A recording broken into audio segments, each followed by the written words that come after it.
Welcome to Bookworthy. Today, we are discussing the latest dragon tale from fantasy author Bryan Davis. The Sacred Scales is book one of the Dragons of Camelot, a middle-grade, faith-building fantasy adventure from the best-selling Dragons in Our Midst story world. I'm excited to hear more about this new series from the dragon guy himself. Welcome to Bookworthy, Bryan. Well, it's great to be here, Valerie. Thank you for having me. It is a pleasure. We are big fans of your books in our house, and so it's fun to get to have a little chat with you. But to start us off, I will start with our random question of the week. If you could invent a holiday, what would you celebrate? Or of all the random holidays that there are out there, which one's your favorite? Well, there are hundreds and hundreds of them. But the one I think that I've tried to celebrate the most is National Donut Day. And I like the long johns with the chocolate cover, the cream filling. I don't eat them much, otherwise I'd get too bloated. But National Donut Day, let's go with that. That sounds good. I think my kids would choose that one too, because they're always a fan of donuts. It's not something we do a lot of, and so Long Johns are a new favorite in our household too, so that's fun. Well, Bryan, tell us a little bit about the Dragons of Camelot, book one.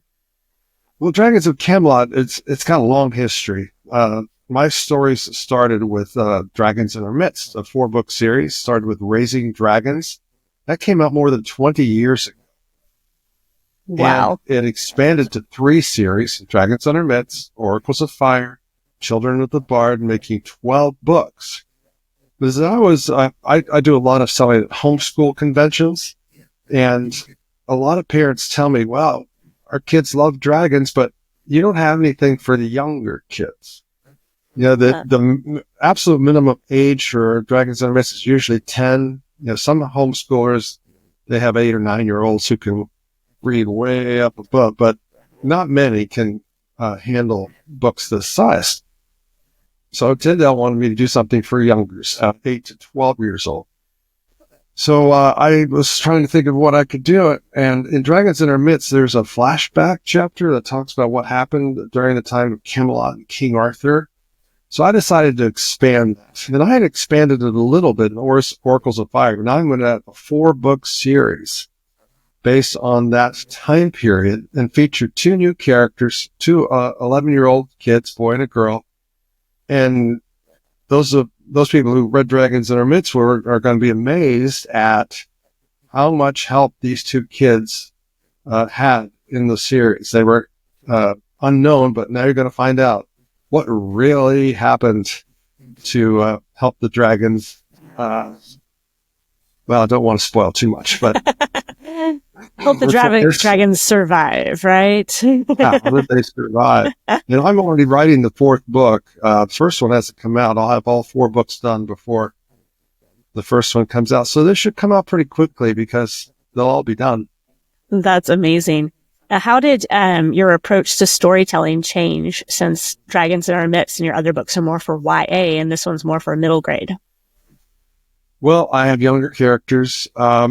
Whenever I have a challenging vocabulary word, I make sure that the context explains it. Or maybe one of the kids say, what does that mean? And then an adult will tell them what it means. And I didn't have to do that so much with the YA. Also, the kids, even though they're heroic and courageous, they're still kids. And they do what you might expect 11-year-olds to do. Not always thinking through everything. They might react and they might try to do the right thing, but it might not always be the right thing. They're always good. They're always good and kind and try to do the right thing, but not always. And it doesn't always work out that way. That is very true. It all works out in the end. And it's nice to be able to have more freedom to allow the heroes to make reasonable mistakes for that age. Very true. When they get older and you get adult characters and readers are going, well, that was stupid. You know? What? Adults aren't allowed to make stupid mistakes? Right. Not as much as an 11-year-old. I guess so. But it was fun. It's been fun to write these books.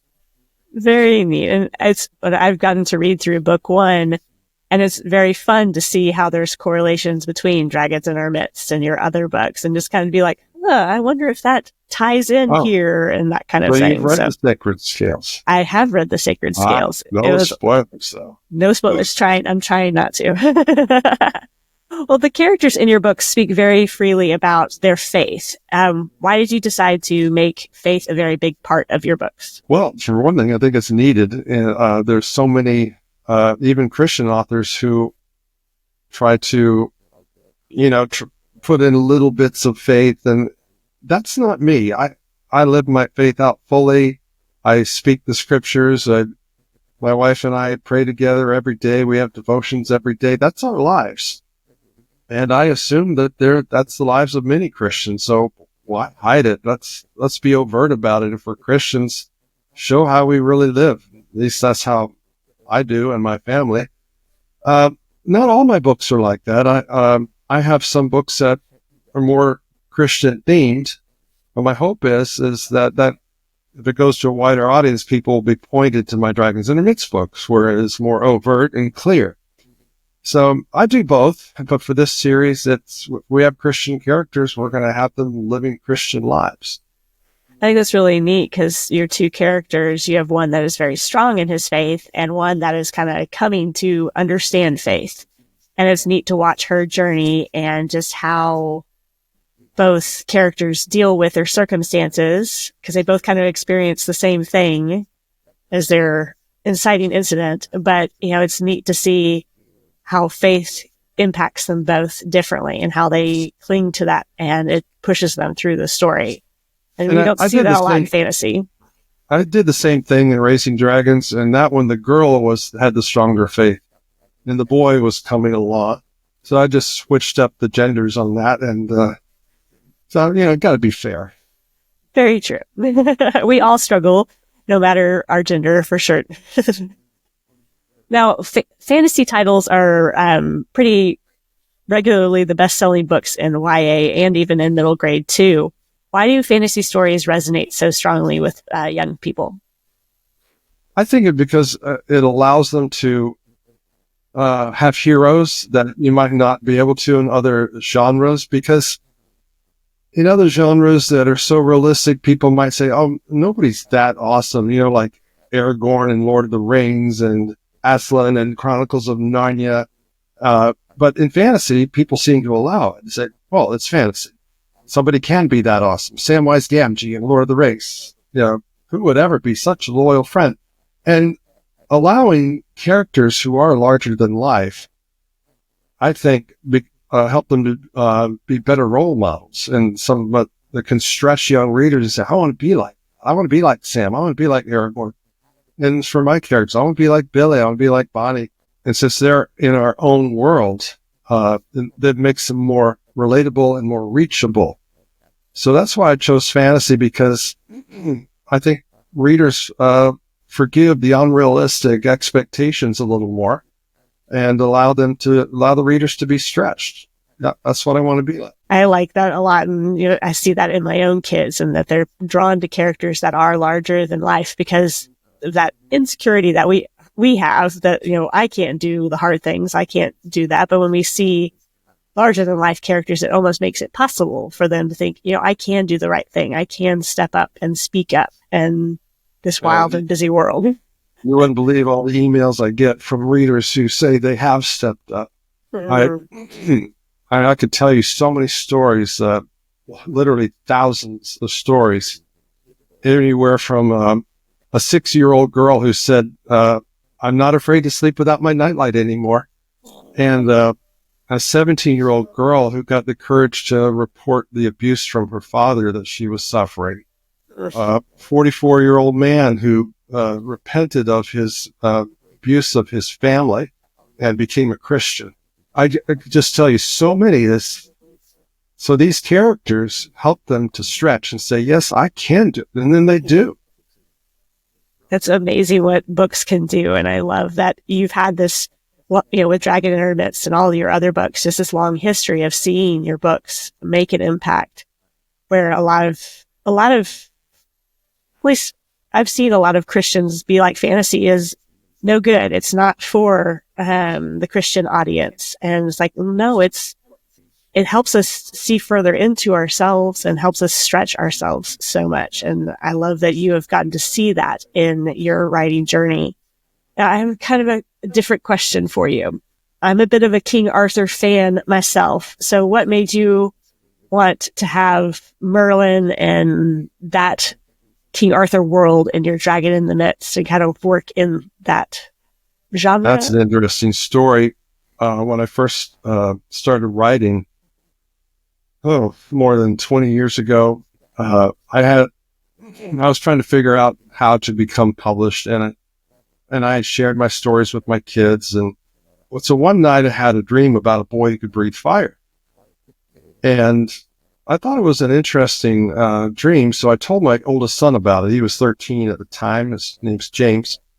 And he said, "Oh, that's a cool story. That's a great dream. You should write a story about that, because then it'd be a lot better than that other stuff you've been writing." Oh, great. Honesty. Thanks a lot. So we brainstormed on how to make this dream into a story. And we decided that this boy had parents who used to be dragons.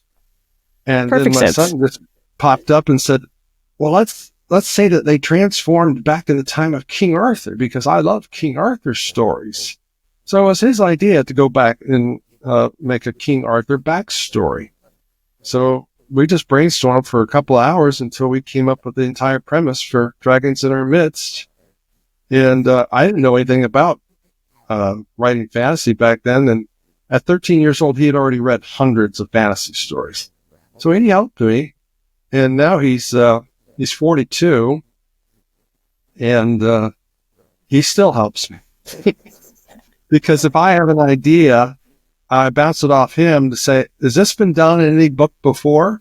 Because now he's read thousands of books. He speed reads. And he'll tell me, "Well, yeah, that was done in such and such, but if you make a twist, he'll help me figure out something unique." And that's how it happened.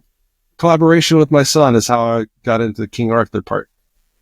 I love how we keep coming back to great stories like King Arthur, and there's just something about that story world that has been done many different times, but each one is unique and powerful in its own way. And because I think there is a very large, almost gospel message in the King Arthur story, a lot of savior themes that are in there too, that just help bring the gospel to the forefront of our minds and to be reminded of those things. So I kind of like those little hints to King Arthur, because I have a few of those books for sure. Now, what is it? Let's see if I can find the question. The Sacred Scales emphasizes the importance of prayer. What do you advise, or what advice do you have for young people who want to make prayer more a central part of their lives? Well, you notice in Sabina's innocence and her young faith that she just comes out and says whatever's on her mind. She calls God Papa. And it's so intimate. It's so casual. I think I want young people to know that you don't have to use all the prayer words that everybody uses. Holy Father, listen and say his name over and over again. Just talk. God loves you. And I want young people to realize that in prayer, it's just talking to God. It's so simple, and God longs to hear you. And that's why I put that in there. So in her simple innocence, and all of my characters who are Christians pray in that way. And that's the guide that I want to give them. Just talk. Tell God what's on your heart. And I'd like kids to learn to pray that way. Yeah, just to pray like they're having a conversation. Like they're so open to talk with, us parents, especially when they don't want to go to bed. They'll open up an entire world. And that's the same type of world that God wants to be invited into also. It's just what's going on in our hearts and our minds. And I love that your characters make that tangible and in a way that is relatable to kids that are in that 8 to 12 range, that they can talk to God, they can ask for help. And, God may not always answer immediately, but he will answer and he will be present. And that I love that in your books. Now, when did you realize that you wanted to be a writer? Well, this goes even further back, more than 30 years ago.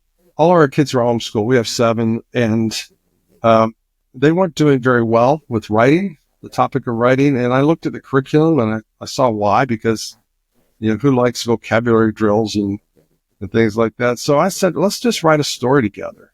And I didn't know much about storytelling, but I was good at grammar and sentence structure. So I wrote a chapter and a story, and then my wife read it out loud to the kids. And then I said, all right, kids, what do you think is going to happen next? What's the good guy going to do? What's the bad guy going to do? And they chime in with their ideas. And sometimes they would contradict each other, but then the next week I would write the next chapter, try to put their ideas into the story. So we just developed this story. And then after a while, I got them to say, all right, instead of telling me your ideas, I want you to write them down. And that got them into the writing mode. And then it grew. They started handing in 2 pages and 10 pages. I couldn't keep up with their ideas anymore. So they just started writing their own stories, which is exactly what I wanted them to do. They got excited about writing. But what I didn't expect was that it would create a passion in me to write, because I saw how powerful storytelling is. And I should have known, because Jesus used stories to teach. But it helped me to realize, maybe I could be an author and to have more of an impact on the world, because I was in computers, total IT guy. And it was a good job. It was moral and ethical and whatever, but it wasn't really making an impact on the world. It's what I wanted to do. So I started on a journey to become a writer. It took me a lot of years. The book I wrote with my kids, it ended up being a novel, and I submitted it to publishers, got rejected a bunch of times, and I started writing the Dragons book after that dream I had. And it took 8 years to find a publisher for that. But it was this exercise with my kids that got me to want to be a writer. That's so fun. I've seen other authors kind of, what is it? It's a buddy book. Trying to think. I know the same with S.D. Smith with his Green Ember stories, and I think even Watership Down was also like a story that he told with his kids, and it just became, a novel. And I love that stories can be just part of our family culture as much as it is a part of what we enjoy. I know I have a kiddo that has dyslexia, and so him picking up a book is not really what he's going to do. But if we read together as a family, if we listen to audiobooks in the car, he's still immersed in that world, and still we've made it a part of our family culture that he loves to write comic books instead of, novels. And so it's still fun just to make that a part of our home. Definitely. Now, what's a book that's been most impactful in your life other than the Bible? Other than the Bible. Okay. Can I name 3 books? I think I can allow it. Okay. My top 3 novels of all time have striking similarities. My favorite novel is To Kill a Mockingbird. My second is Mark Twain's version of Joan of Arc. A lot of people don't know that Mark Twain wrote the book on Joan of Arc. It's his best work by far. He even said so. He wrote his own endorsement and said, this is my most excellent work. And the third one is Till We Have Faces by C.S. Lewis. Have you heard that one before? I have, yes. Okay. All 3 of them have similar elements. They're all written in first person. They all are from an older person looking back like a memoir. But the most important part is they each have a trial, some kind of trial, courtroom type trial. And in each one, the person on trial is harshly judged. Kill a Mockingbird, the slave, not the slave, but the black guy, what's his name? I'm not remembering. I don't remember, but he was found guilty of raping a woman, and he was innocent. And then Joan of Arc, obviously she was burned at the stake and she was innocent. And there was a trial in Till We Have Faces. It's a lot more complicated and difficult to explain, but she was still harshly judged. So that impacted me severely, knowing that there's so much harsh judgment in this world. And one of my main themes that I have throughout my books is mercy and forgiveness. And I really want my readers to understand that mercy and forgiveness are some of the most powerful things you can do.